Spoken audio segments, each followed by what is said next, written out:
Hello everybody, hope you enjoy. Hi there, it's Natasha here too, and I have my little just turned 3-year-old on my knee helping me do the voiceover today. So thank you so much for joining us, and today we are going to be creating a set of 6 cards using just the one stamp set, which feels like I'm getting good value out of it if I'm going to be using every single stamp in the set. And in fact, I went ahead and made this one for you guys on camera, and then I went ahead and made 3 more sets of these just because my sister came over and said, oh, I would really love a set of those to give away, and it really worked out well. So I made a couple more that were for some other people, other special people in my life, but I love this stamp set, and my little 3-year-old just saw these on screen and thought that he would like to be part of this too. So if you can hear him ticking away in the background, he is just helping me out, popping on and off my knee every now and then.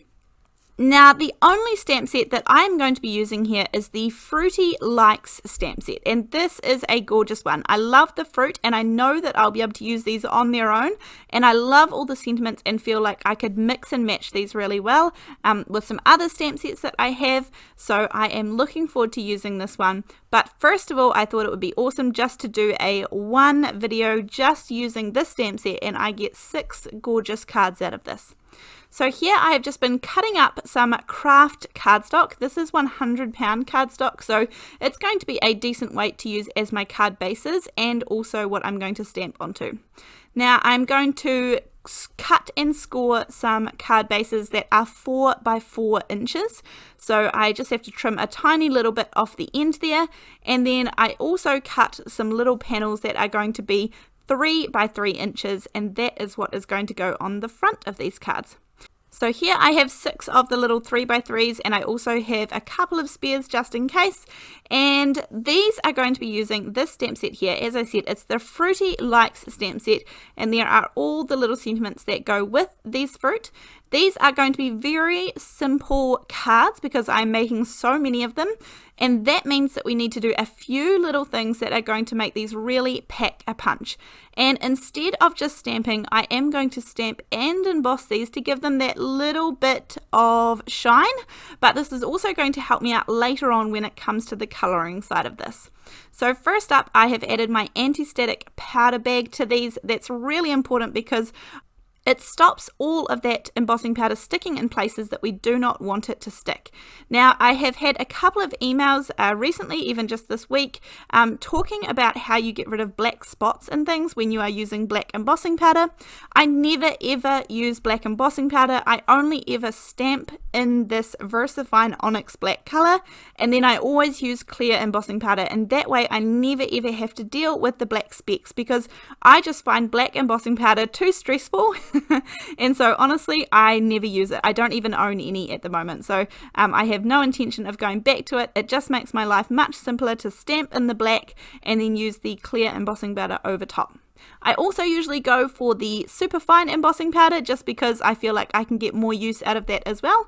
It does fine detail as well as the solid images.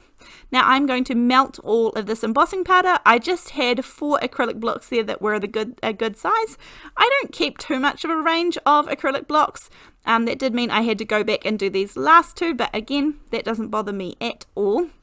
Now I'm going to leave links to everything down in the description box below this video. However, please remember that you can use whichever stamps that you have in your stash and just use this sort of style of card making and this little layout to create this gift set. So anything is going to work fine here. I'm going to make sure I have melted the last couple of those stamped images, making sure that everything is nice and glossy when I tilt it in the light, otherwise I know that it needs a little bit more heat. Now when it comes to colouring, I am not going to kind of fully color these images. I just want to add a tiny little bit of color. So these are the ones that I've chosen, and it's fairly obvious which is which. Mowed lawn, candied apple, wilted violet, mustard seed, spiced marmalade, and then the top one I am going to not end up using because I think I end up using the red. So I have the mowed lawn here, and I'm sure it's probably not recommended at all, but what I do is I just squeeze the lid into my ink pad just a tiny little bit, and then that way I get a little bit of ink on the lid of my Distress Oxides. I'm using an Altenew water brush, but again, any paintbrush is going to work fine, and I just add a tiny little bit of colour, and then that is all I'm going to add for these stamps. Now, in my opinion, I know that this is really kind of looks super basic, but I really like this look, and it means that I can do a little bit of colour and I add a little bit more interest rather than the whole card just being Kraft. But I think the colour really helps the image pop, and I also think it doesn't take me as long as having to cover the whole entire image. So either, whatever works well for you is going to be just fine, but this is what I'm choosing to do for these ones today, just something a little bit different as well. So now for the banana, I'm going to use the mustard seed, and I just give the lid a little press in, and then you can see I get a little bit on the lid. I'm using so little colour, I barely dab it in, so just the least amount possible. And I don't want to add a whole lot of water to these cards either, because this is not watercolour cardstock. I give my ink pad a press in for the wilted violet. The grapes one here probably took me the longest because I did a really light layer of the purple on each grape, and then I kind of came back at the top and gave it a little bit more of a shadow just to give it a tiny little bit of dimension. So the grapes one probably took me the longest of all the images, but again, still not too long at all. I'm just fast forwarding through this because by this point you definitely get how I am colouring these, but honestly, again, you could use alcohol markers, or you could use watercolour pencils, you could just use normal colouring pencils. Anything is going to work perfectly fine. I always recommend that you use the medium that you are most comfortable using, and for me, honestly, that probably is Distress Oxides. I have never ever claimed to be any sort of colouring artist or any good at sort of finding light and shadows and things, but I do my best, and this is probably where I feel most comfortable using these, so that's what I chose to use today. I'm finishing my strawberries with the Candied apple, and then I did use the Mowed lawn for the pears in the beginning, but I'm going to use this again for the apples as well. You could choose to have either red or green apples or whatever you prefer, but green just seemed to work well. It was probably the colour that was in front of me was the reason I probably chose it. But anyway, that is the colouring all finished for the minute. And when I pop these all together and give you a shot of all 6 of these, I really like how they're looking. As I said, very basic colouring, but I'm liking it for the moment. Now this is how I line up where I stamp my sentiments. So I have some removable adhesive here. This is my favourite, probably one of the most used adhesives that I use. This Tombow removable one is one of my favourites. It's nice and easy to just rub it off with your finger, but it has a decent amount of stick as well.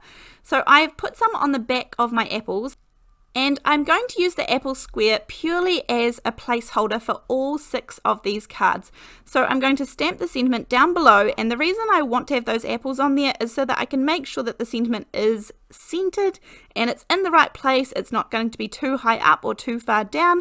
I know that all of the blocks are 3 by 3 inches, so I know that they're all the same, but it just saves me having to do this with every single individual fruit because I know they're all the same size of card front.